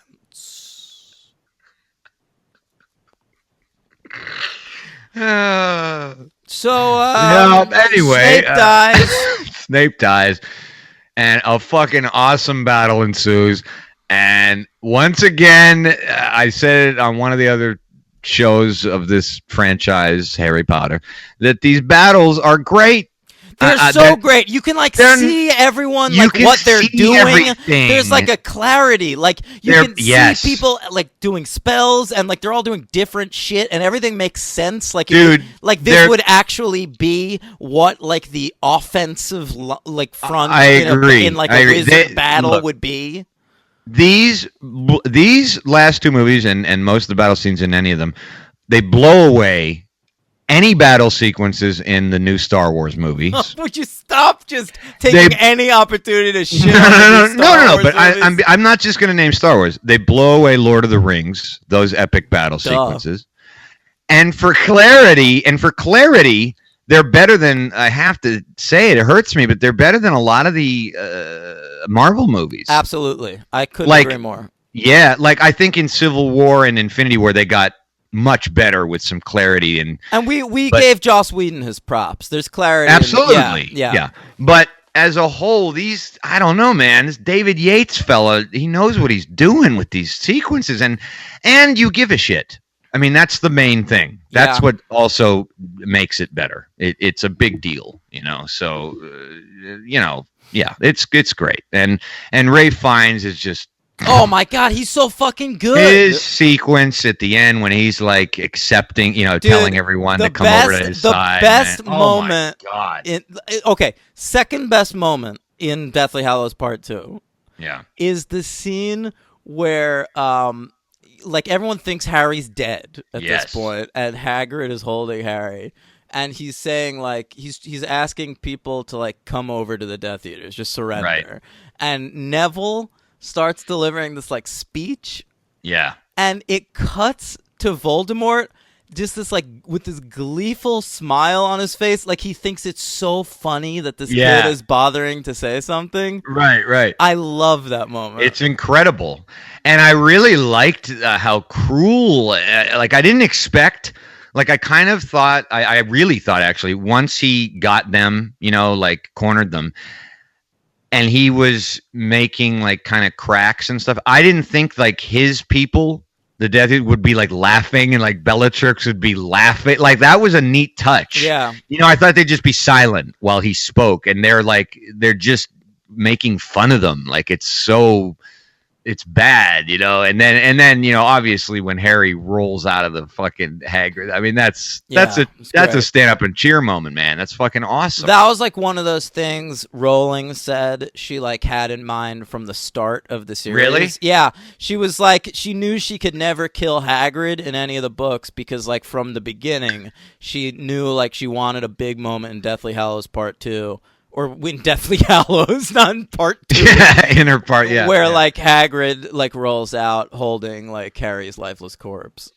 That's awesome. Oh, I have a question for you, because this was a little bit nebulous.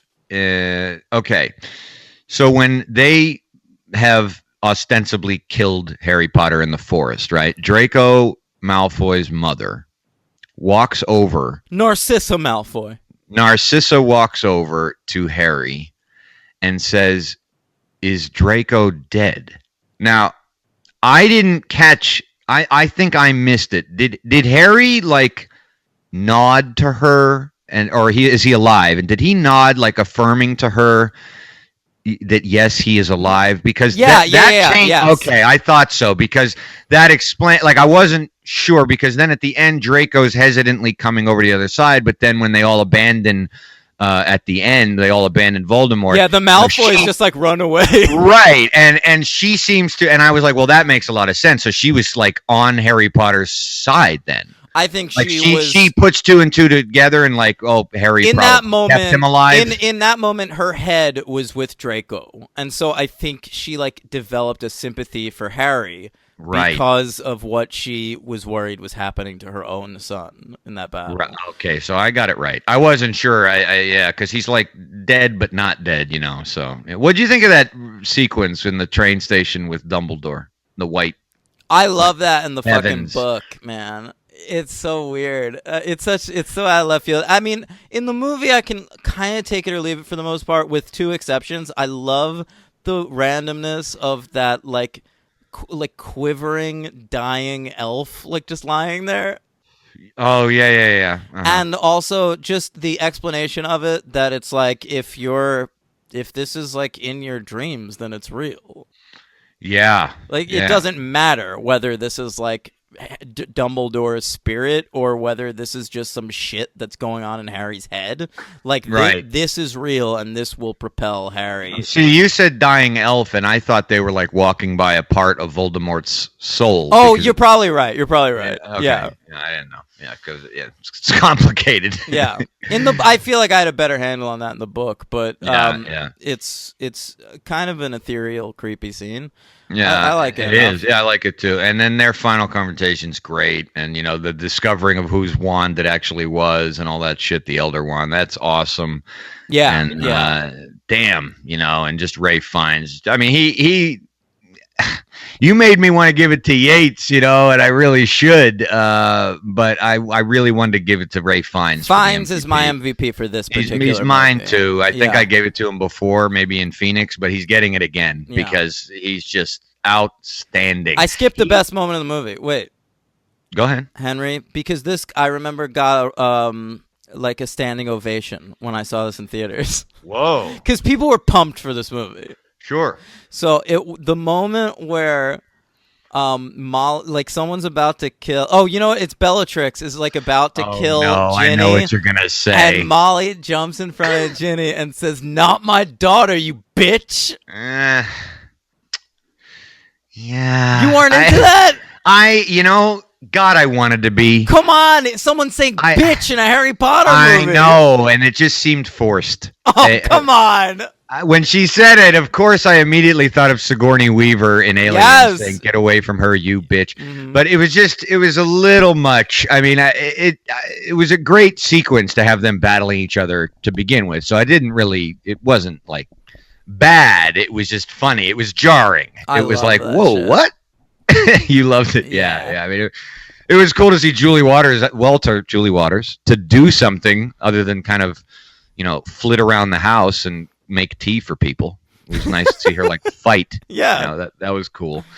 That got a standing ovation. It was a rapturous applause. Not when Harry like resurrects. No. That's funny. Because everyone knew that was going to happen. Right. Yeah. I mean, it's a dark movie, so putting the word bitch in there wasn't, insanely out of character. It was just funny. It was bizarre. Yeah. But also I want to point this out. What Ralph Fiennes for me did in this role is I honestly think it's bold statement city time here, folks. I'm ready.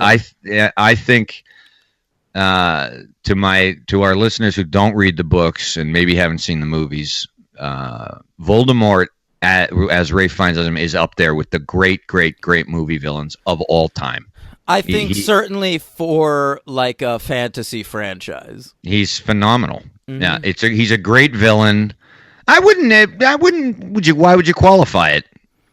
I don't know. I guess I just have to think about it. No, I guess he's a great movie villain. Like if you can, I'm not saying he's like Darth Vader, but I'm saying he's in the league of the greatest movie villains that there have been, and it's pretty much all because of Ralph Fiennes' performance. You know? You heard it here first. Yeah. I don't know. I thought it was great. Okay. Yeah. Is that? Oh well, we have to, of course, talk about the epilogue.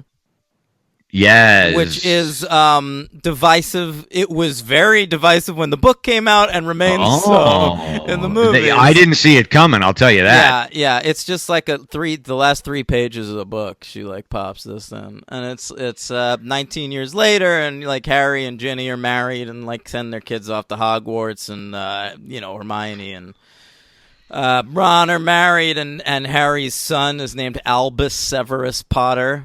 Right. Asp, by the way, parcel mouth snake thing. Ooh. Yeah. Rolling. Yeah. You sneaky snake. Okay. So what do you think? What'd you think of it could have not been there. You could live without it, right? Yeah, I could live without it, but I'll tell you the best part of it was when his son is worried about being put in the Slytherin.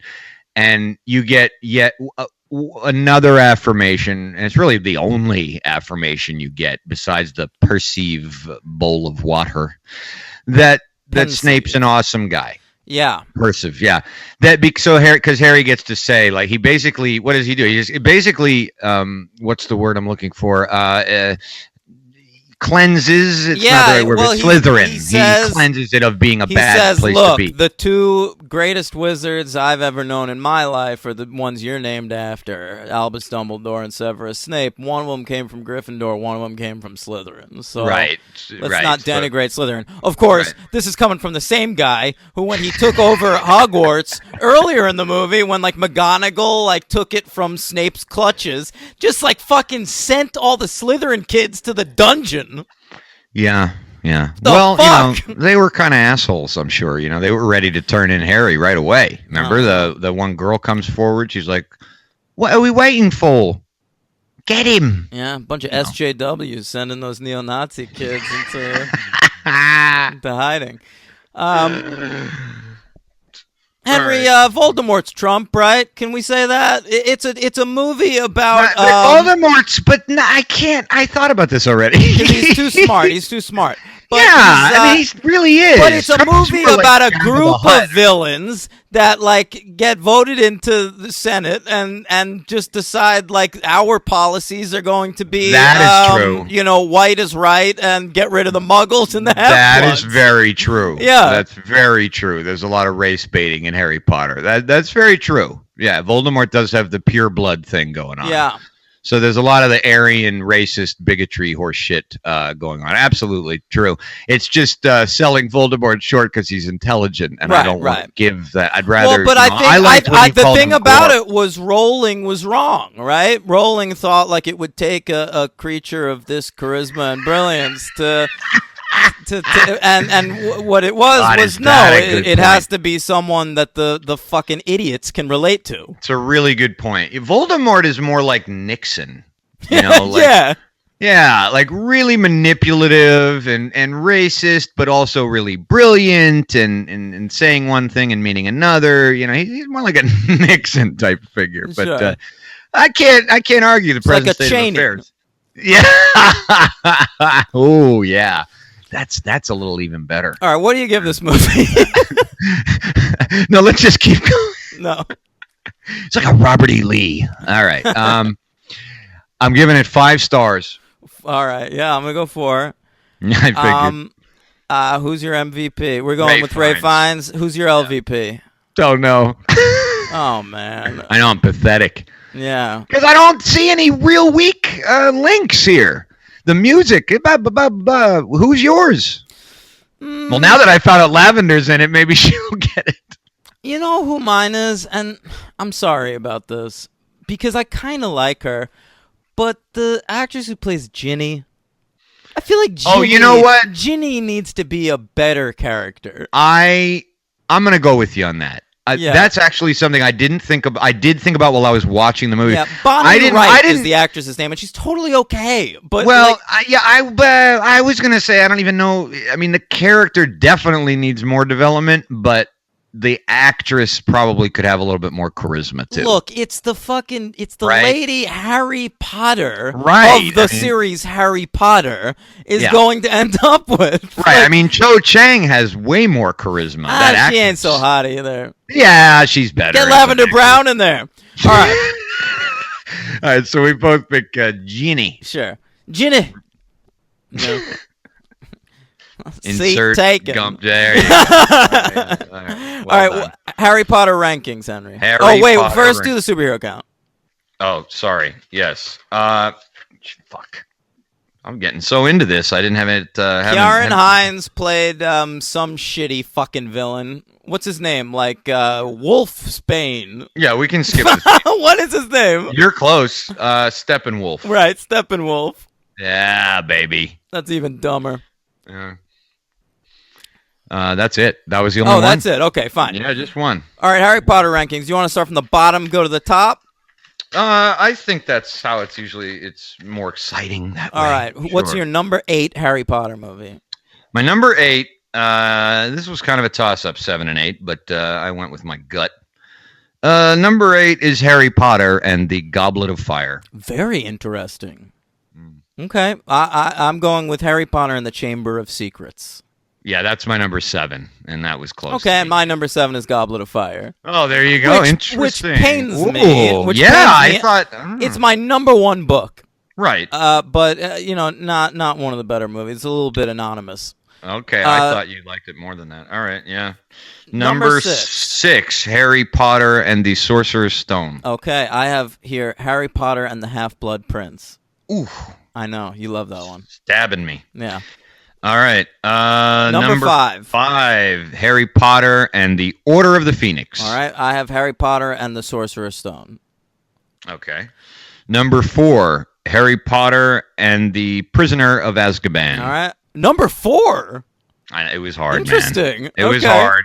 I have Harry Potter and the Order of the Phoenix. Okay. Number 3, Harry Potter and the Half-Blood Prince. Okay, my number 3, listen, I'm going Azkaban, and I really thought this would be number 1 going into this project, and I loved these fucking Deathly Hallows movies. So did I. All right. So did I. What's your number 2?